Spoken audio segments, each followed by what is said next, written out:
எல்லோருக்கும் வணக்கம். எனக்கு ரொம்ப பிடிச்ச சில விஷயங்களை தான் இந்த வீடியோஸில் நான் பகிர்ந்துக்கிட்டு இருக்கேன். அதுபோல் என் மனசுக்கு ரொம்ப நெருக்கமான ஒரு போர், அந்த போரை பற்றி தான் நம்ம இப்போ பார்க்க போகிறோம். அந்த போர் ஆப்ரேஷன் பார்பரோசா அப்படின்ற பேரில் ஹிட்லரால் ரஷ்யா மேலே தொடுக்கப்பட்ட போர். ஹிட்லர் ரஷ்யா, குறிப்பாக சோவியத் யூனியன், அவங்களுடைய ஐடியாலஜி கம்யூனிசம், அவங்களுடைய மக்கள், இது எல்லாத்தையுமே வெறுத்தார். யூதர்களை எந்த அளவுக்கு வெறுத்தாரோ அதே அளவுக்கு ரஷ்யர்களையும் அவங்களுடைய கொள்கைகளையும் வெறுத்தார். அதன் விளைவாக ஹிட்லர் ஓராண்டு காலம் ஒரு பெரிய பிளான் பண்ணி ரஷ்யாவை பிடிக்கணும்னு சொல்லி நினைக்கிறாரு. அந்த ஆப்ரேஷனுக்கு ஆப்ரேஷன் பார்பரோசா அப்படின்னு சொல்லி பேர் வைக்கிறார். இந்த ஆப்ரேஷன் பார்பரோசாவில் ஈடுபட்ட சோல்ஜர்ஸ்னுடைய எண்ணிக்கை பார்த்தீங்கன்னா இட் இஸ் அரவுண்ட் 35 lakhs. ரஷ்யாவை பிடிக்கிறதுக்காக இவ்வளோ பெரிய படை, உலகத்திலேயே இந்த மாதிரியான ஒரு போர் நடவடிக்கை வேறு எங்கேயுமே எப்போவுமே வரலாற்றில் நடந்ததே இல்லை. 35 லட்சம் வீரர்களை ரஷ்யாவை பிடிப்பதற்காக அனுப்புகிறார். இதில் இந்த 35 லட்சம் பேர் மூணாக பிரிகிறாங்க. அதில் முதல் 8 லட்சம் பேர் அவங்களுடைய வேலை என்ன அப்படின்னா, லெனின்கிரேட் அப்படின்னு ஒரு நகரம் இருக்குது ரஷ்யாவில், ரஷ்யாவுடைய பழைய தலைநகரம் அது. அந்த தலைநகரத்தை பிடிப்பதற்காக பிரத்யேகமாக அனுப்பப்படுகிறார்கள். ஹிட்லருடைய கணக்கு என்ன அப்படின்னா, இந்த லெனின்கிரேடில் ஓங்கி ஒரு அடி அடித்தோம்னு வைங்களேன், சோல்ஜர்ஸ்னுடைய உளவியல் பாதிக்கப்படும், மக்களுடைய பயம் அதிகரிக்கும். இதனால் ரஷ்யா மேலும் மேலும் பல இடங்களில் விழுந்துடும். இது ஒரு சைக்காலஜிக்கல் வார்ஃபேர் மாதிரியும் இருக்கும் அப்படின்னு அவர் நினச்சாரு. அதனால தான் லெனின்கிரேடை முதல்ல பிடிக்க கட்டளையிட்டார். இரண்டாவது மாஸ்கோவை ஒரு குரூப் ஆஃப் ஆர்மி அணுகியது. மூன்றாவது ஸ்டாலின்கிரேட் அப்படின்ற இடத்த போய் பிடிக்கிறதுக்காக மூன்றாவது படை நகர்ந்தது. இன்னைக்கு நம்ம பார்க்க போகிறது என்ன அப்படின்னா, லெனின்கிரேடில் என்ன நடந்துச்சு, ஜெர்மானியர்களினுடைய எண்ணம் பலிச்சுதா இல்லையா, ஹிட்லர் நினைச்ச மாதிரி லெனின்கிரேடில் ஓங்கி ஒரு அடி அடிச்சாரா, பார்த்துருவோமா? ஆப்ரேஷன் பார்பரோசா ஆரம்பிச்சது எப்போ அப்படின்னா, ஜூன் 22, 1941. ஜெர்மானிய படைகள் லெனின்கிரேடை அடைந்த நாள் பார்த்தீங்கன்னா செப்டம்பர் 8, 1941. மிக விரைவாகவே அவங்க லெனின்கிரேடை போய் அடைஞ்சிட்டாங்க. இதில் 33 லட்சம் பேர் வாழ்ந்ததாக தரவுகள் கூறுகின்றன. இந்த லெனின்கிரேடினுடைய நில அமைப்பு எப்படி அப்படின்னா, வெஸ்டர்ன் சைடு பார்த்தீங்கன்னா பால்டிக் சி, கடல் இருக்கு. இதனுடைய ஈஸ்டர்ன் சைடு லடுகா அப்படின்னு சொல்லி ஒரு லேக் இருக்கு. ஸோ ஜெர்மன் சோல்ஜர்ஸ்னுடைய பிளான் என்ன அப்படின்னா, இந்த லெனின்கிரேடில் நிலப்பகுதிகளாக இருக்கக்கூடிய நார்த் அண்ட் சவுத் பகுதியில் நம்ம போய் முற்றுகையிட்டு நின்றுட்டோம் அப்படின்னா சப்ளையை கட் பண்ணிடுவோம். எலக்ட்ரிசிட்டி இருக்காது, வாட்டர் இருக்காது, ஃபுட்டு போகாது, மெடிசன் போகாது, ஆயுதங்கள் போகாது. இப்படி எல்லாமே கட் ஆயிடுச்சு அப்படின்னா ஆட்டோமேட்டிக்காக அவனே என்ன செஞ்சிருவான், சரணடைஞ்சிருவான். அவ்வளோதான். ஜெர்மன் சோல்ஜர்ஸ் ரொம்ப பெரிய ரிஸ்க் எல்லாம் எடுக்கல.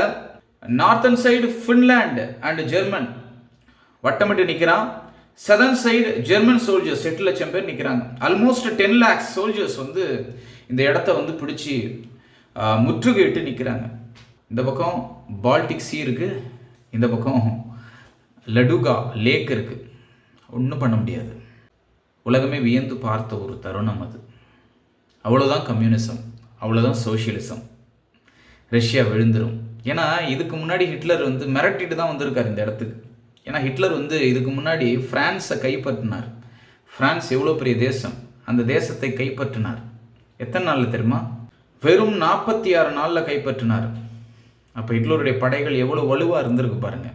அது மட்டும் இல்லை, பிரான்ஸை கைப்பற்றின உடனே அவர் பிரிட்டனை நோக்கி போர் தொடுத்தார். பெரிய சேதங்களை பிரிட்டனுக்கு கொடுத்துட்டு தான் இங்கே ரஷ்யா பக்கம் திரும்பியிருக்கார்.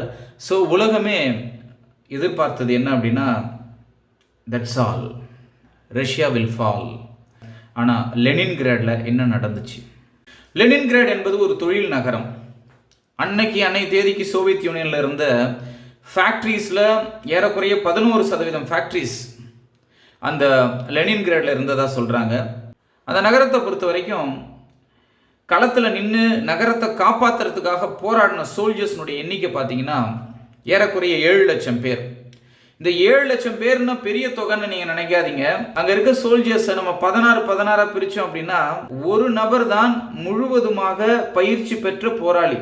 மீதி 15 பேர் அங்கே இருக்க பப்ளிக். நான் போராட வரேன் அப்படின்னு வாலண்டியராக வந்தவங்க. ஆண் பெண் பேதம் இல்லாமல், வயசு வித்தியாசம் இல்லாமல், சின்னவங்க பெரியவங்கன்னு இல்லாமல் எல்லாருமே போராட வந்தாங்க. தன்னுடைய நகரத்தை தற்காத்து கொள்ள நின்னாங்க. மீதி இருக்கக்கூடிய மக்கள் எப்படி தங்களுடைய பங்களிப்பை கொடுத்தாங்க அப்படின்னா, இந்த சோல்ஜர்ஸ்க்கு தேவைப்படக்கூடிய ஆயுதங்களை தயாரிக்கக்கூடிய நிலைமைக்கு தள்ளப்பட்டாங்க. அவங்க தங்களுடைய வீடையே தொழிற்சாலைகளாக மாற்றினாங்க. ஏன்னா தொழிற்சாலைகள் முழுவதுமாக ஜெர்மன் சோல்ஜர்ஸ் என்ன செய்கிறாங்கன்னா, தங்களுடைய விமானப்படைகளை வைத்து 400க்கும் அதிகமான விமானங்களை வைத்து தகர்த்து போடுறாங்க அவங்களுடைய ஃபேக்ட்ரிஸ் எல்லாம். ஸோ அப்போ எங்கே ஆயுதம் தயாரிக்கணும் அப்படின்னா வீடுகளில் தான் தயாரிக்க முடியும். ஒவ்வொரு வீடுகள்லையும் வெடிகுண்டுகள் தயாரிக்கப்பட்டது, ஒவ்வொரு வீடுகள்லையும் ஆயுதங்கள் தயாரிக்கப்பட்டது. பொதுமக்கள் எல்லோருமே இந்த போருக்காக தங்களுடைய வாழ்க்கையை அர்ப்பணித்தார்கள். ஏன்னா வேற வழியே இல்லை. ஒன்று வீழணும், இல்லைன்னா போராடி சாகணும். அவங்க சூஸ் பண்ணது 2வது ஆப்ஷன். சூழ்ந்து நிற்கக்கூடிய இந்த ஜெர்மன் படைகள் இருக்காங்க இல்லையா, இவங்களுடைய வேலை என்ன அப்படின்னா போர் விமானங்களை எடுத்துக்கொண்டு போகிறது, உள்ளே போயிட்டு பாம்பிங் பண்ணிட்டு வர்றது. இங்கேருந்து ஆர்டிலரிஸ் பீரங்கிகள் வைத்தும் டேங்க்ஸ் வைத்தும் ஷெல்லிங் பண்ணுறது. இதுதான் இவங்க செஞ்சுக்கிட்டே இருக்கிறது. ப்ளஸ் இவங்க என்ன செய்கிறாங்கன்னா அடைச்சிக்கிட்டு நிற்கிறாங்க. வழி இல்லாமல் எந்த சப்ளையும் பண்ண விடாமல் அடைச்சிக்கிட்டு நிற்கிறாங்க. ஸோ இவங்க ரொம்ப ஃப்ரீயாக இருக்காங்க. ஏன்னா இவங்க பக்கம் வந்து பெரிய எஃபர்ட் இல்லை. இவங்க உள்ள நுழைஞ்சி போராடி அவனை பிடிக்கணும்னு அவசியம் இல்லை. அவனே வருவான். ஏன்னா எவ்வளோ நாள் சமாளிப்பான்? உணவு எவ்வளோ நாள் இருக்கும்? இன்னைக்கு முடியும் நாளைக்கு முடியும்னு மாதக்கணக்காக போயிட்டே இருக்கு இந்த முற்றுகை. உள்ள இருக்கக்கூடிய இராணுவ வீரர்கள் தங்களுடைய ஆயுதங்களை கொடுத்து சரண்டர் ஆவாங்கன்னு எதிர்பார்க்குறாங்க ஜெர்மானியர்கள். ஆனால் ஒன்றுமே நடக்கலை. இவங்களும் அதுக்காக சும்மா இல்லை, தொடர்ந்து ஷெல்லிங், தொடர்ந்து பாம்பிங் நடந்துக்கிட்டே இருக்கு. ஆனால் ஒரு கட்டத்துக்கு மேலே பாருங்க, என்னதான் ஒரு வைராக்கியம் இருந்தாலும் உணவு தீர்ந்து போகுதுன்னு வச்சுங்க. யோசிச்சு பாருங்க. பசி ஒரு மிகப்பெரிய கொடுமை. பசி எதை வேணாலும் செய்ய வைக்கும்னு சொல்லுவாங்க ஒரு மனுஷனை. என்னதான் பேட்ரியாட்டிசம் இருந்தாலும், தன்னுடைய நாடு வந்து அந்நியர் கைகளில் போகக்கூடாது அப்படின்ற எண்ணம் இருந்தாலும், அந்த எண்ணத்தை நிலைக்க வைக்கிறதுக்கு அவங்களுக்கு 3 வேளை சாப்பாடு, 1 வேளை சாப்பாடாவது இருக்கணும் இல்லையா? சாப்பாடு இல்லை, நல்ல குடிநீர் இல்லை, தெரு முழுக்க பிணங்கள் கிடக்கு. ஒரு நாளைக்கு 100கணக்கான பேர் இறந்து போகிறாங்க. இறந்த பிணங்களை அகற்றுவதற்கு கூட முடியல. அப்போ தொற்று நோய்கள் பரவுது. நோய்வாய்ப்பட்டு பல பேர் இறந்து போகிறாங்க. பசியில் பட்டினியில் செத்து போகிறாங்க. கண்களுக்கு முன்பாக உறவுகள் இறந்து போகுது. இந்த சூழ்நிலையில் சிலர் முடிவு எடுக்கிறாங்க, இல்லை நம்ம வாழ்ந்தாகணும், அப்போ வாழறதுக்கு உணவு வேணும், என்ன பண்ணுறதுன்னு தெரியாமல் இறந்து போன மனிதர்களையே உண்டார்கள். உண்டு இந்த போரை தொடர்ந்தாங்க. என்னடா இது, இவ்வளோ பண்ணுறோம், ஆனால் எப்படி தான் இவங்க வந்து போராடுறாங்கன்னு தெரியலையே ஜெர்மானியர்களுக்கு ஒரே ஆச்சரியம். சரி, அப்படியே 1 நாள் 2 நாள் சாப்பிட்லாம், மனித மாமிசமாக இருந்தாலும் கூட ஒரு அவசரத்துக்கு. ஆனால் இது ஒரு டெய்லி ரொட்டீனாகவே மாறக்கூடிய சூழல் அங்கே வந்து அதிகரிக்குது. ஒரு குரூப் இதை பண்ணுச்சு. இப்போ எல்லாருமே மனிதர்களை வேற விதமாக பார்க்கக்கூடிய ஒரு பார்வையானது வருது. அப்போ ரஷ்யர்களுக்கு என்ன பண்ணுறதுனே தெரியல. ஸோ உள்ள லெனின்கிரேடில் இருந்த ரஷ்யர்கள் பலருக்குள்ள டிபேட்ஸ் நடக்குது. என்னங்க இது, நம்ம வந்து பேசாமல் சரணடைஞ்சிடலாமா அப்படின்னு ஒரு பகுதி. இன்னொரு பகுதி வந்து சரணடைகிறதுக்கு இங்கே நம்ம சூசைட் பண்ணிட்டு செத்துடலாங்க. இன்னொரு பகுதி. இப்படியா டிபேட் நடக்குது. என்னடா இது, ஏன்னா கை கொடுக்கறதுக்கு யாருமே இல்லை. ஏன்னா எல்லா பக்கமும் பார்த்தீங்கன்னா சுற்றி வளைச்சிட்டான். ஒரு பக்கம் கடல் இருக்குது, இன்னொரு பக்கம் லடுகா லேக் இருக்குது. நார்த்தில் வந்து ஜெர்மானியர்கள் இருக்காங்க, ஃபின்லாண்டு சோல்ஜர்ஸ் இருக்காங்க. இந்த பக்கம் சவுத்தில் 8 லட்சம் பேர் நிற்கிறான் அரணிட்டு. என்ன பண்ணுறது தெரியல. இந்த இக்கட்டான சூழ்நிலையில்தான் ரஷ்யாவினுடைய மன உறுதியை பார்த்து ரஷ்யாவுடைய காலநிலை உதவி செய்தது. மக்கள் போராடுறாங்க. ரஷ்ய நிலமே ரஷ்யாவுக்காக போராடுகிறது. இது உலகத்தில் வேறு எங்கேயுமே நடக்குமான்னு தெரியாது. வியட்நாமில் நடந்தது. காடுகளை வைத்து தான் வியட்நாமியர்கள் அமெரிக்கர்களை வென்றார்கள். அது மாதிரி போராடக்கூடிய மக்களுக்கு நிலைமை என்ன செய்யுதுன்னா, நானும் உங்களுக்கு உதவி செய்கிறேன். ரஷ்யாவில் குளிர்காலம் வருது, வின்டர் சீசன் வருது. வின்டர் சீசன் வரும்போது பார்த்தீங்கன்னா, இந்த லெனின்கிரேடுக்கு வெஸ்டர்ன் சைடு இருக்கக்கூடிய பால்டிக் சி அப்படியே தான் இருக்குது.